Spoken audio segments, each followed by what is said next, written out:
mit der Führung von Abiy Ahmed im April 2018 geben. Nicht lange nachdem die Nation und die Welt seine Bemühungen gefeiert hatten, als er für seine ersten Reformen mit dem Friedensnobelpreis geehrt wurde, begannen sich die Dinge zu ändern. Oppositionsführer wurden willkürlich verhaftet und sind bis heute gefangen. Militärkommandoposten wurden eingerichtet und die Morde begannen. Und dieser folgende Punkt ist sehr wichtig, damit du verstehst, was das bedeutet.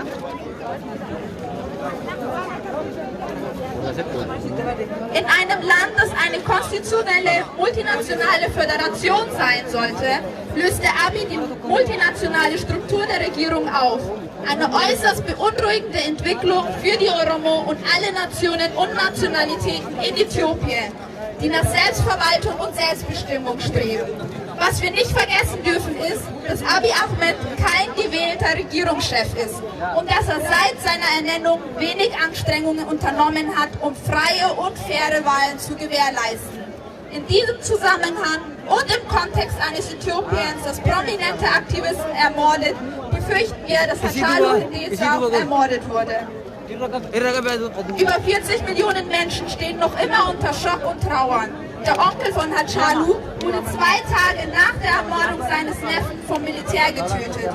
Und es ist das, was gerade jetzt in Äthiopien geschieht, dem wir unsere Aufmerksamkeit schenken müssen. Die Vorsitzenden des föderalistischen Oromo-Kongresses, Jawar Mohammed, Bekele Gerba, Hamza Borana und mindestens 40 weitere führende Persönlichkeiten, Aktivisten und Journalisten werden inhaftiert, ohne ein Verbrechen begangen zu haben.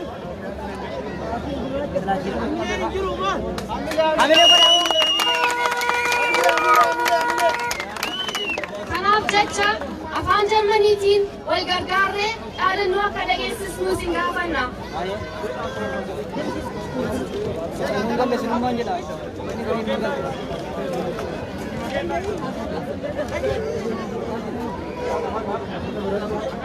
Abiy muss gehen! Abiy muss gehen! Abiy muss gehen! Abiy muss gehen! Abiy raus aus Oromia! Abiy raus aus Oromia! Abiy raus aus Oromia! Abiy raus aus Oromia! Freiheit! Freiheit! Freiheit! Freiheit! Für Shukut Galata! Für Shukut Galata! Freiheit! Freiheit! Freiheit! Freiheit! Für Michael Boran! Für Michael Boran! Freiheit! Freiheit! Freiheit! Freiheit! Für Kennas Ayana! Für Kennas Ayana! Freiheit! Freiheit! Freiheit! Freiheit! Für Abdiran Gaza! Für Abdiran Gaza! Oromia! Oromia! Oromia! Oromia! Ist nicht zu verkaufen! Ist nicht zu verkaufen! Oromia! Oromia! Oromia! Oromia! Ist nicht zu verkaufen! Ist nicht zu verkaufen! Abiy Ahmed! Abiy Ahmed! Abiy Ahmed! Abiy Ahmed! Raus aus Oromia! Raus aus Oromia! Abiy Ahmed! Abiy Ahmed! Abiy Ahmed! Abiy Ahmed! Raus aus Oromia! Raus aus Oromia! Oromia! Oromia! Oromia! Oromia! Shall be free! Shall be free! Oromia! Oromia! Oromia! Oromia! Shall be free! Shall be free! Galatooma injifannoo uummata Oromoo.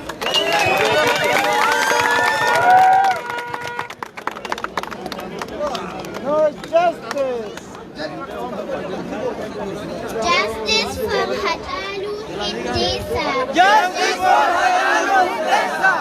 Justice for Hachalu Hundessa. Justice for Hachalu Hundessa! Justice for Hachalu Hundessa. Justice for Hachalu Hundessa! No justice. No justice! No peace. No peace! No justice. No justice! No peace. No peace! Abiyut. Abiyut Must go. must go! Abiyut. Abiyut Must go. must go! Down, down, Abiyut. Down, down, Abiyut! Down, down, Abiyut. Down, down, Abiyut! Down, down, Abiyut. Down, down, Abiyut! Down, down, Naftanya. Down, down, Naftanya! Down, down, Naftanya. Down, down, Naftanya! Down, down, Naftanya. Down, down, Naftanya! Down, down, Naftanya. Down, down, Naftanya!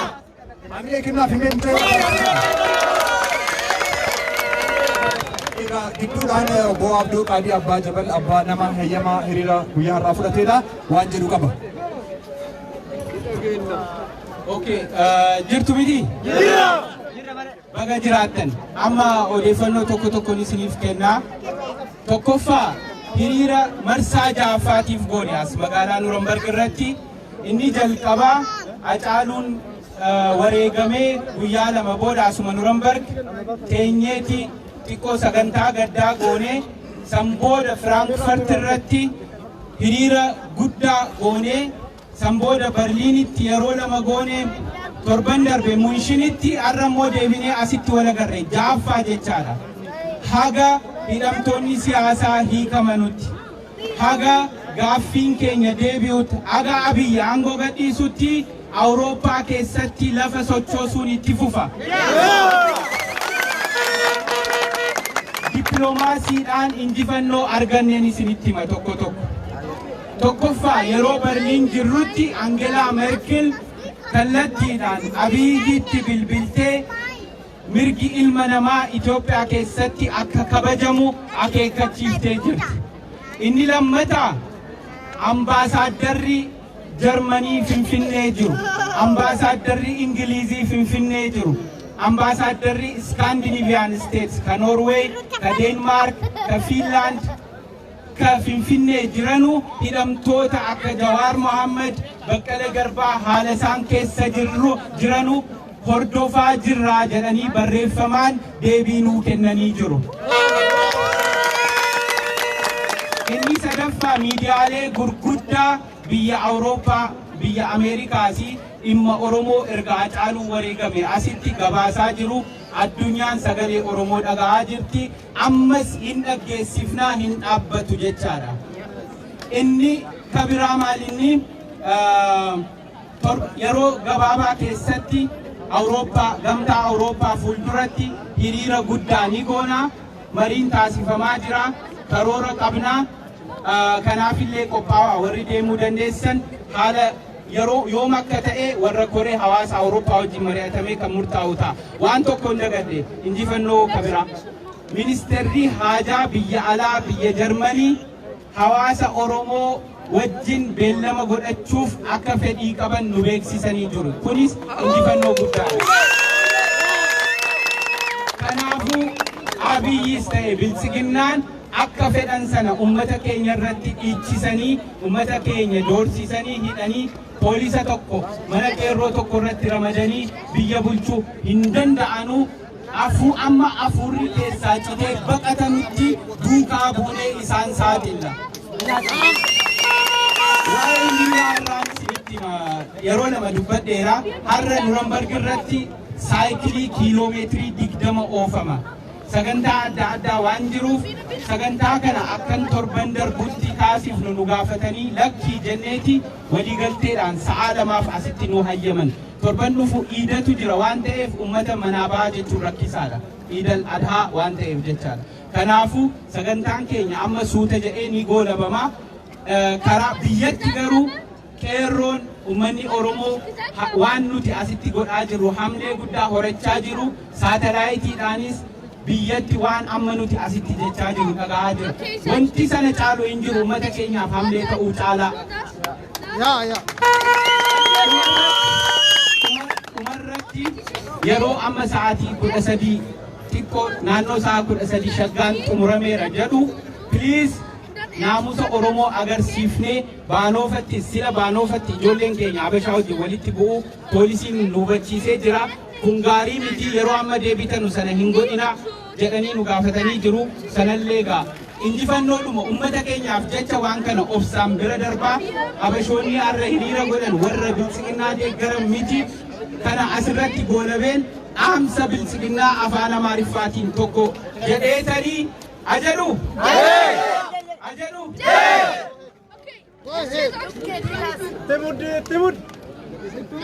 Abiy Ahmed Biltsiginnaa annan dubbadhaa na caqasa. እዚያም ማህበረሰቡን እያጋጩ ስልጣን ላይ መቆየት በፍጹም አይቻልም። ለ1000 ዓመት እንዳይነሳ አድርጌ እሰብረዋለሁ ያልከው የኦሮሞ ሕዝብ አንድነቱን ከመቼውም ጊዜ የበለጠ አጠናክሮ ያንተ አይነቱን ግልገል አምባገነንነትና ነፍጠኝነት አስወግዶ ትግሉን ለአንዴና ለመጨረሻ ጊዜ ከግብ ሊያደርስ ቆርጦ ተነስቷል። ያም ብቻ አይደለም። የኦሮሞ ህዝብ የሰው ክልል ሳይሄድ በራሱ ክልል የጠየቀውን እኩልነትና የሀገር ባለቤትነት ጥያቄ ጥላሸት በመቀባት የበላይነትና ገፊ ጥያቄ እንደሆነ ለማስመሰል ቢሞክርም እስካሁን አልተሳካም፣ ነገም አይሳካም። አንተ የማህበረሰብ ግጭት መሐንዲስ ሆይ ስማን። እኛ ኦሮሞዎች ከሌሎች ብሔር ብሔረሰቦች እንዲሁም ከአማራ ህዝብ ጋር በሰላምና በፍቅር ለዘመናት ኖረናል፣ ለወደፊቱም እንኖራለን። ብልጽግና የሚባለውን የአባልቼ ልኑር ተቋም በመጠቀም በህዝቦች መሃል የምትቀብሩት ቦምብ ካሁን በኋላ የሚፈነዳው በእጃችሁ ላይ ብቻ ነው። የእናንተ መጥፋት የጊዜ ጉዳይ ካልሆነ በቀር ጥያቄ ውስጥ አይገባም። እኔ እያለው ኢትዮጵያ አትፈርስም ብለሃል አብይ። ትክክል። ኢትዮጵያ እያለች ግን አንተ ትፈርሳለህ። ኢትዮጵያም ከዚህ በኋላ ልትቀጥል የምትችለው ኦሮሚያንና ብሔር ብሔረሰቦችን ካከበረች ብቻ ነው። ሀገር የምትቀጥለው በጉልበት ሳይሆን በስምምነት ብቻ ነው። በመጨረሻ መታሰር የነበረባቸው ለሰላምና ለእኩልነት የሚታገሉት ጀዋር መሐመድ፣ በቀለ ገርባና ሌሎች ተቃዋሚ የፖለቲካ መሪዎች እንዲሁም ንጹሃን ዜጎች ሳይሆኑ ወጣቶችን ግንባራቸውን በጥይት በሏቸው ያለው ምርኮኛ የደርግ ጄኔራል በመንግስት መዋቅር ውስጥ ተቀምጦ እስልምናና ጴንጤ ሀገር ወረሩ፣ የሚኒሊክን ሌጋሲ እያስቀጠልን ነው ብሎ ከ150 ዓመት በፊት የነበረውን ጭፍጨፋ የሚያወድሰው ዲያቆን እንዲሁም በአንተ ተልእኮ በወለጋ፣ በጉጂ፣ በቅማንት፣ በሲዳማ፣ በጉሙዝና በሌሎች አካባቢዎች ከባድ የሰብአዊ መብት ጥሰቶችን የፈጸሙ ያዘዙና የተሳተፉ አውሬዎች ነበሩ እስር ቤት መግባት የነበረባቸው። መዘጋትና ለፍርድ መቅረብ የነበረበትም የብሔር ብሔረሰቦች ድምፅ የሆነው ኦኤምኤን ሳይሆን በኦሮሞ በትግራይና በሌሎች ህዝቦች ላይ ያለማቋረጥና ያለመታከት ግልጽ ጥላቻ የሚነዙትን ሚዲያዎች ነበር። ገለቶማ አብይ መስት ጎ፣ አብይ መስት ጎ፣ አብይ መስት ጎ፣ አብይ መስት ጎ፣ አብይ መስት ሪዛይን፣ አብይ መስት ሪዛይን። ኖ ጀስቲስ ኢን ኦሮሚያ፣ ኖ ጀስቲስ ኢን ኦሮሚያ፣ ኖ ፒስ ኢን ኢትዮጵያ፣ ኖ ፒስ ኢን ኢትዮጵያ። ገለቶማ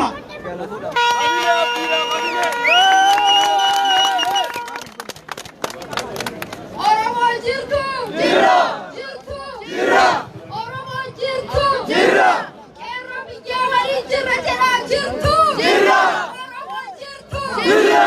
እኛ የኦሮሞ ልጆች፣ እኛ የኦሮሞ ልጆች፣ እኛ የኦሮሚያ ልጆች፣ እኛ የኦሮሚያ ልጆች በአሁኑ ሰዓት በአሁኑ ሰዓት ከእኛ ጋር የቆሙትን ከእኛ ጋር የቆሙትን የብሔር ብሔረሰቦችና ህዝቦችን የብሔር ብሔረሰቦችና ህዝቦችን እናመሰግናለን፣ እናመሰግናለን፣ እንወዳቸዋለን። በአሁኑ በአሁኑ ሰዓት ከእኛ ጋር መቆም ያልቻሉትን ግን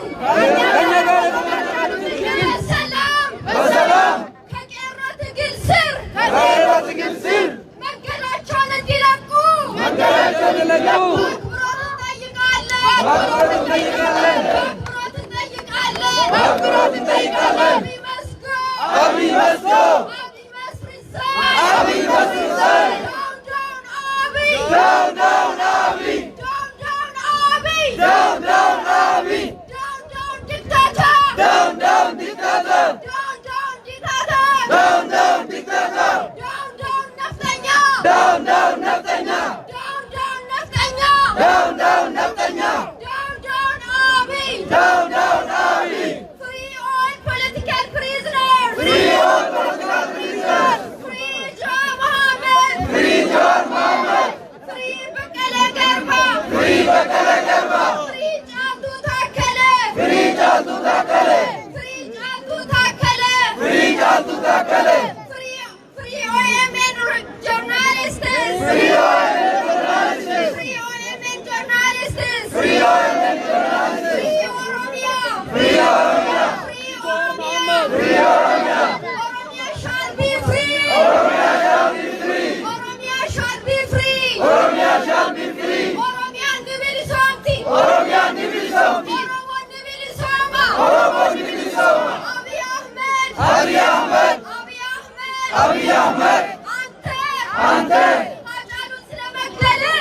እኛ የኦሮሞ ልጆች እኛ የኦሮሚያ ልጆች ምንም ጥርጥር የለንም። ምንም ጥርጥር የለንም።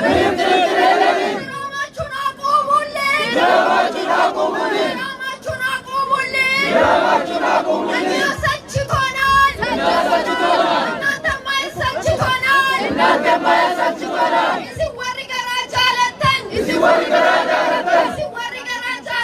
Isi warri garaa jaalatan. Oromoo jalaa.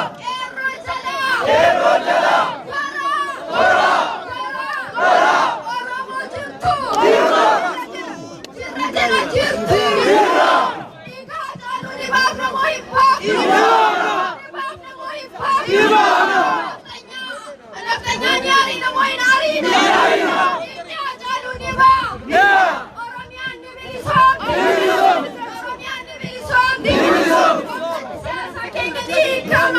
Hooggantoonni siyaasaa keenya ni hiikamu. Oromiyaan ni bilisoomti.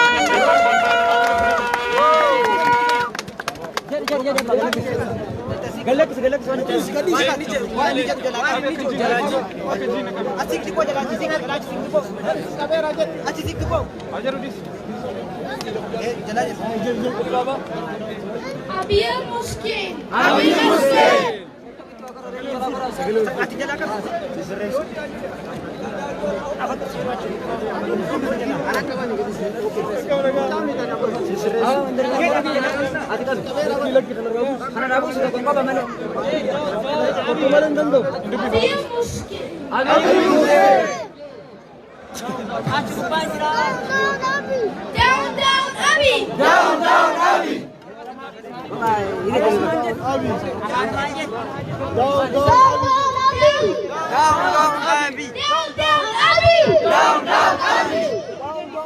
Down,